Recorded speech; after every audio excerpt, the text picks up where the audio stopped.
আসসালামু আলাইকুম আমার প্রিয় ভাই বোনেরা, আশা করি তোমরা সবাই ভালো আছো। আল্লাহর রহমতে আমরাও ভালো আছি। আমি আজকে রান্না মাছ, তো এই বাগদা চিংড়া মাছগুলো তাও কত বড় বড় রান্না করবো। এই বাগদা চিংড়া মাছ এই নারকেল দিয়ে, আর এর সঙ্গে কটা এই ডিমও দিয়ে দেবো। তো প্রথমেই আমি নারকেলটা ভেঙে নিই।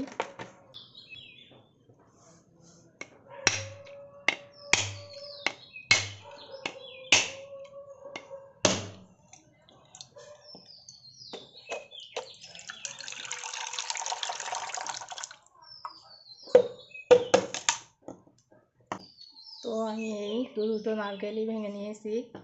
তো প্রথমে আমি এই ডিমটা সেদ্ধ করতে দেবো, দিয়ে নারকেলগুলো কুড়ে নেব। বন্ধুরা, এবার নারকেলগুলো কুড়ে নেব। নিয়ে আসতে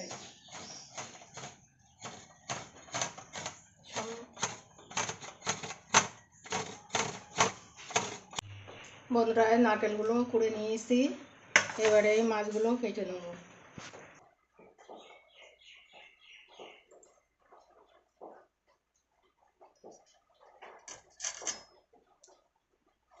এই যে চিংড়ি মাছের এই মাথার কাছে ময়লা থাকে,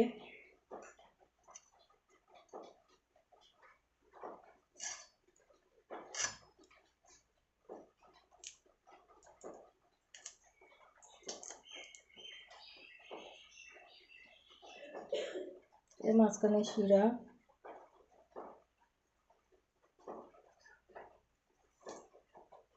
এভাবে চিংড়ি মাছগুলো কেটে নেব। বন্ধুরা, মাছটা এভাবে কেটে ধুয়ে নিয়েছি। এবার নারকেলের দুধটা বার করে নেবো, তার জন্য পানি বসিয়ে দিয়েছি। পানিটা গরম হয়ে গিয়েছে, এবার নামিয়ে নেব। এই নারকেলের দুধটা বার করে নিয়েছি, এবার ডিমটা ভেজে নেব। ডিমটা ভাজার জন্য কড়াই চাপিয়ে দিয়েছি। এতে একটু তেল ছিল, তার মধ্যে দিয়ে দেবো একটু সাদা তেল। গরম হয়ে গিয়েছে, এবার একটু হলুদ দিয়ে দেবো। এই ডিমগুলো ভেজে নেব।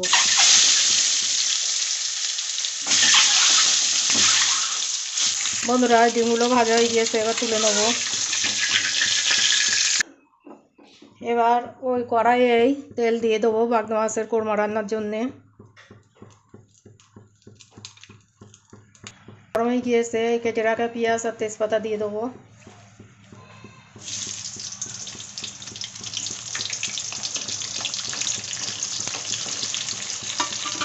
পেঁয়াজটা লাল করে ভেজে নেব। ভেজে নিয়েছি। এবার একটু আদা রসুন বাটা দিয়ে দেবো, হলুদ, লবণ,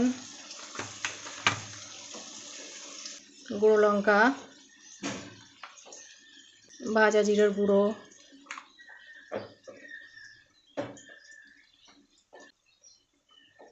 সামান্য একটু পানি দিয়ে পেঁয়াজটা কষে নেব।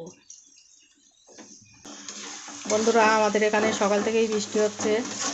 ক্যামেরার কোয়ালিটি কেমন হচ্ছে জানি না।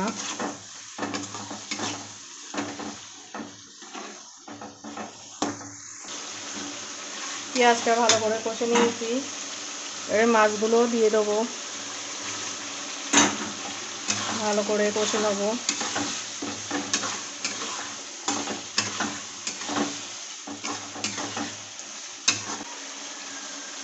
এবারে নারকেলের দুধগুলো দিয়ে দেবো।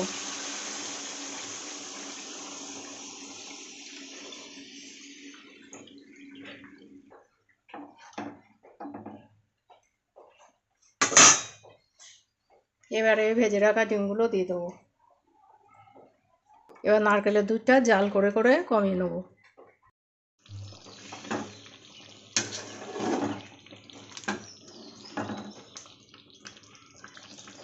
বন্ধুরা, এবার একটু চিনি দিয়ে দেবো। মিষ্টিটা আপনারা যে যেমন খান তেমনই দেবেন, স্বাদ অনুযায়ী।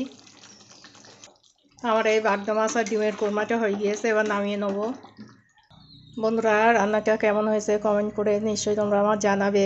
আর এটা যখন জুড়িয়ে যাবে তখন আরও তেল উঠবে।